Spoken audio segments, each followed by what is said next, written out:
मरीजों की संख्या बढ़ जाती है। वो कैसे? क्योंकि हम मरीजों को जब भी हम भेजते हैं ओपीडी में तो बोलते हैं इतने दिनों बाद दोबारा दिखाना है, लेकिन इन दिनों में वो बार बार आते हैं। जैसे मैं कहूँगा अभी 2 महीने बाद आना है तो 1 सप्ताह में दोबारा जाता है, 1 महीने में दोबारा जाता है। तो उनकी अनशेड्यूल्ड विजिट या अनप्लान्ड विजिट बढ़ जाते हैं इन दिनों में। तो उससे हमें पता लगता है कि एयर पोल्यूशन की वजह से उनका जो सांस की बीमारी थी, जो आराम से कंट्रोल थी, इन दोनों में उनका कंट्रोल नहीं रहता है। नंबर की आप बात करेंगे तो अगर मैं कहूँ कि लगभग 20 से 30% लोग ऐसे आते हैं जो अनप्लान्ड होते हैं। बचाव में मैं यही कहूँगा कि जिन लोगों को पहले से बीमारियां हैं, स्पेशली अगर सांस की बीमारी है, तो जो डॉक्टर ने उनको दवाइयां बता रखी हैं वो नियमित तौर पे लें, एक बार भी मिस ना करें। स्पेशली जो इनहेलर होते हैं उनको बिल्कुल भी मिस नहीं करना है।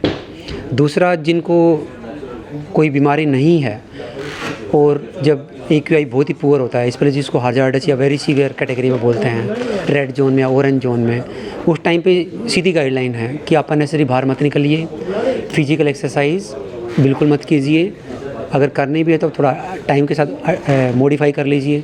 अर्ली मॉर्निंग, लेट इवनिंग, उस टाइम पे हवा सबसे ज़्यादा ख़राब होती है, तो उस टाइम पे अपने आप को कोशिश करें घर से ना निकलें। एक्सरसाइज करनी है तो या तो दोपहर में करें या इंडोर करें। दूसरा इम्पोर्टेंट पॉइंट है कि हेल्दी लाइफस्टाइल अपनाएं।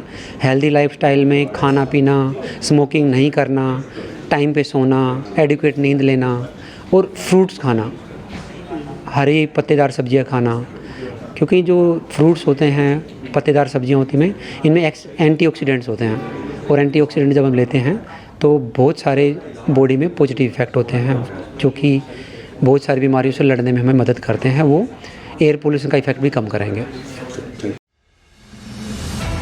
एयर पोल्यूशन हमारे लिए एक बहुत बड़ा आज की डेट में एक सवाल है और हर संभव प्रयास करके हम उसको कंट्रोल करने का प्रयत्न करना चाहिए। कैसे बचाव करना चाहिए?